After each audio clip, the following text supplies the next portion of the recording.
Hi guys, welcome back to the channel. This is Raghav88. So in today's video we have the MG Hector, which has been ruling the SUV market for quite some time, which is owned by a Chinese company but British brand MG. This is the MG Hector and the top variant DCT Sharp model. We have the owner with us, Abhishek, who has bought this vehicle as his first vehicle. Before this he didn't have a car, so this is his first car and he spent 22 lakhs to buy this car. So let's speak to him and see why he opted for MG and which other cars did he consider before purchasing this MG Hector Sharp DCT variant. Hi Abhishek, welcome to the channel. So can you tell us why you went for MG Hector and what was that that pushed you to buy the MG Hector and not any other SUV, because there are so many other SUVs that were launched in the same time, like Seltos, Creta, XUV, 500 and many other vehicles are there in the SUV market currently. Why did you go for the MG Hector, and that too this being your first vehicle? Why, how come you spent 22 lakhs on this brand? Hi guys, this is Abhishek here. This is my first car, MG. Thanks Raghu to bringing me to the channel. The thing really attracted me is the ruggedness of this vehicle, and the heaviness of the doors. If you have a check and pull by yourself in your hand, it's like quite heavy. And I drove a lot of cars like Hyundai Creta, Kia Seltos. The first drive which I went through an automatic vehicle with that was a SUV, which was an Kia Seltos. Kia Seltos did give me a good reputation, and it gave me a good view about it. But the last car was the MG, which I tried. Initially, I did not have much interest about this particular vehicle because there were a lot of tiffs going on with the China country. But later decided that this just a name as SAIC car, which is owned by the Chinese there, but basically it is a complete British vehicle. And there are many cars in this segment. Looking at the wheel size, the length of this vehicle is huge. If you compare with the other vehicles, you don't get this huge length, you don't get this huge boot space. If you're looking at the boot space here, it's quite huge, and this gives me an amazing feeling when you have this complete boot space. So this has a power tailgate as well, right? Yeah, this got a power tailgate. It's got through your keys as well, and the best part is it has got the option where I don't have to press the button. If the key is there in my pocket, the door automatically opens. So if I'm with my luggage in front of a shopping complex or anything, I don't have to search for my keys and use the button there. I can just choose my key which is there, and it just has to be in my pocket, and I just have to stand behind this wonderful MG logo where it will automatically open. So there are sensors where it will detect the the key with me, and it will open up the car. The other best thing is the wonderful leg space for the behind seat. I don't think so this kind of a leg space has been given to any other in this car segment, and the options are pretty much good. I like the the posh look on it. It's pretty much clean and a good comfortable experience here. Looking at the the other options in this particular front seat, there are a lot of options like the air conditioned seats, the tablet right on the front, the display screen.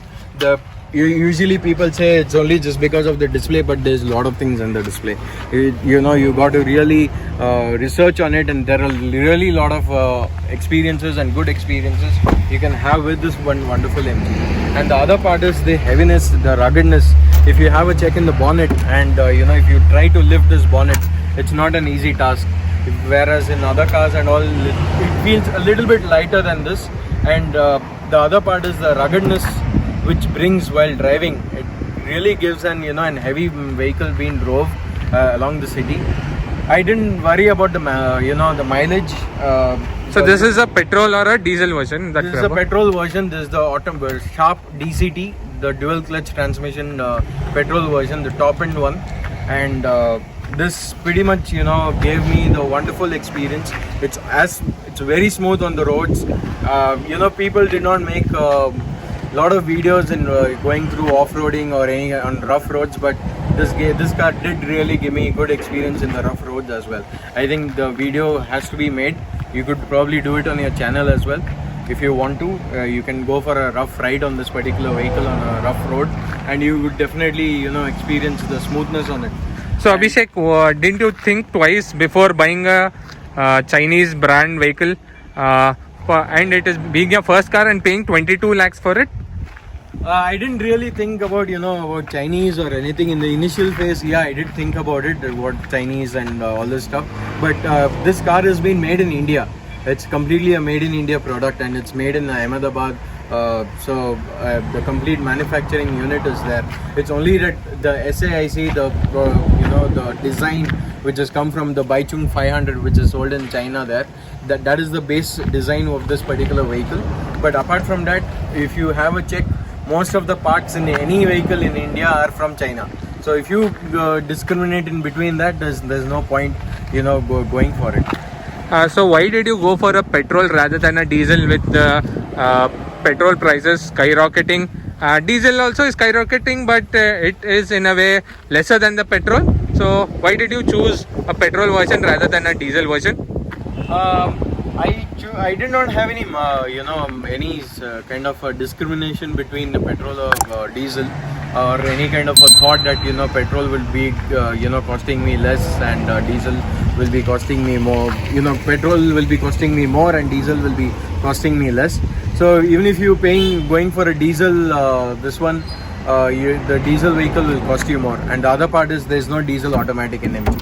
Okay, the mainly thing you went is because you wanted an automatic, and there's only the petrol automatic available in MG. So I hope MG listens to this and gets out a automatic variant in diesel also, if people want to go like you who want a automatic but don't have an option in diesel variant for MG Hector. So if there was a diesel variant with automatic, would you have gone for it?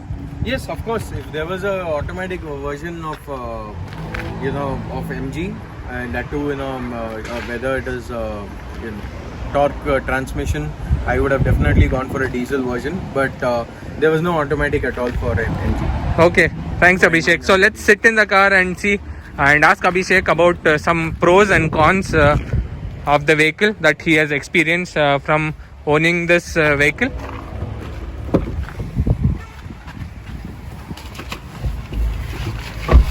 Firstly, Abhishek, tell us how long it has been and how much have you driven your car till date? I have driven about 1,993 kilometers.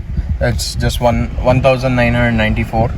And the other part is the smoothness of this vehicle, the steering wheel. When I first drove this car, it gave me a wonderful experience. The ruggedness, what I feel, really driving an SUV. If you're looking at the front view, it's given a wide screen view, and the other part is it's got the the complete panoramic sunroof. If you have a check, this is how it looks, and how it goes out. And so instead of going feature by feature, let us see you tell us the top 3 features that you love on the MG Hector. The top 3 is the first one is your this sunroof, the panoramic sunroof. The second feature is this particular display screen along with the features, the song. And the third one is the speakers. It's got a wonderful speakers, the Infinity speakers. It really makes your drive. So these, I think these 3 features influenced you into going and buying the MG Hector. Yeah. Is that right? Yes. Okay, so you have been using it past 4 months and you have driven it around 2,000 kilometers. So is there any drawbacks to the car which you want to point out, which could have been better, if not bad, but at least could have been better, if you can think about anything like that? I would say only one point. It's in regards to the pickup. There's a slight lag when you stop when you go almost stopping the vehicle and again charge up in signals. So when you want to really throttle on the signal, or at that point of time, there's a slight lag. Apart from that, it's all wonderful. So you say that is the only thing you're feeling a bit of the lag. So you're saying the initial power could have been a little better when you're starting off, when you're in stop and go times. Yes. So other than that, you feel it's all good. So finally, tell us what was the total amount that you paid for this car, because it's your first car, and I think you spent about 20 lakhs for this. Yeah, it was about 23 lakhs and some change. First car, the reason behind I went for this, huge amount is the thing is today's date, people tend to change cars on every 5 years, spend the same amount, and you pay 5 lakhs for a car or a small car. Again, you think, let's go for a sedan class, and again you go for a SUV class. So first I thought, if since there was already an hatchback class in my house, and I wanted an SUV for my family as well. So that is why the first car which I went for a SUV. Okay. More than features, then you were looking for an SUV itself before you zeroed in on the MG Hector. So tell us about the experience with MG. It has been, you have already, I think, done a first service, right? Your first service is done. So how was your experience with MG in terms of service? Service experience was very good. The first experience when my first service was being given out to the car, I got a free, a pickup and drop service from the showroom itself. The person came to my place, picked up the car, they did the investigation. They had to check before, pre pickup inspection, and also they did a pre delivery inspection before handing over the key to me. It was very clean. The service was done very much pretty good, and the service cost was zero, because I had gone for that 5-year term, which the ultimate insurance plan, where it gave me all the it gave me a zero service, and I don't think so any car in this segment is going to give me that particular offer. So thank you, Abhishek. Thanks for letting us shoot the video on your MG Hector and sharing your experience and everything with us. That's it for today's video, guys. Thanks for watching. If you did like the video, do hit the thumbs up button and do subscribe to the channel.